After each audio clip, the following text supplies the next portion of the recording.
The latest episode of The View turned fiery when co-hosts Alyssa Farah Griffin and Joy Behar clashed over the lingering debates surrounding President Joe Biden's fitness for office and the broader implications of his presidency.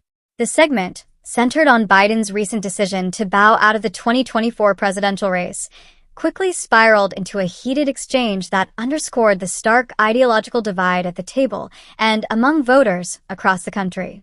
It all started when the panel watched a clip of Senator Chuck Schumer reassuring viewers that the Democratic Party was ready to move forward, despite mounting concerns about Biden's age and mental acuity.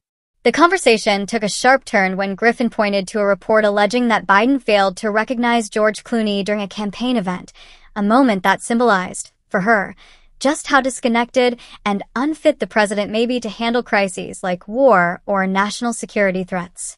"Does that give you confidence in the middle of the night?" she asked, directly challenging the panel to consider Biden's capability in high-stakes situations like a potential conflict with China or instability in the Middle East.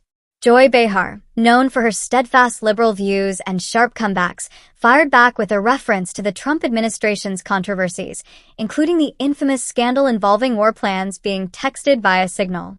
Her point: every administration has its faults, so why single out Biden? Griffin didn't back down. With visible frustration and her arms stretched toward Behar, she shot back, "No, we have Trump because you guys screwed this up."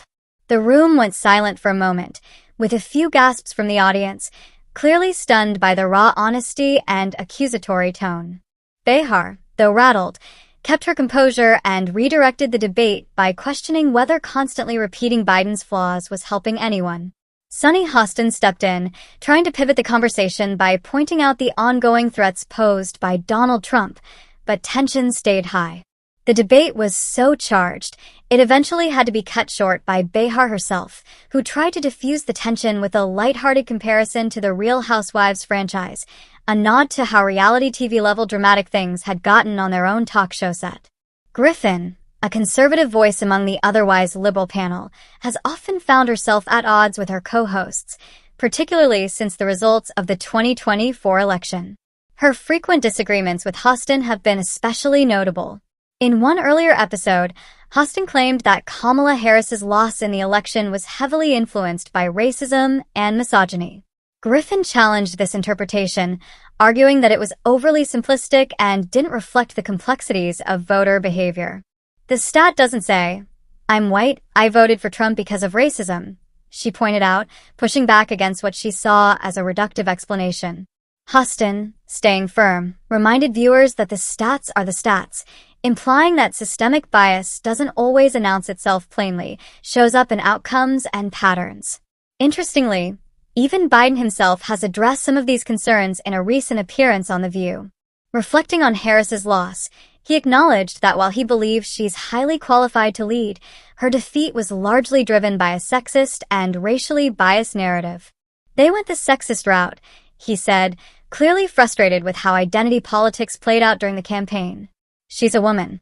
She's this, she's that. I've never seen such a consistent campaign to undercut someone's qualifications purely based on who they are." Friday's episode didn't just offer political commentary. It became a moment of real, unfiltered emotion that mirrors the tension many Americans feel.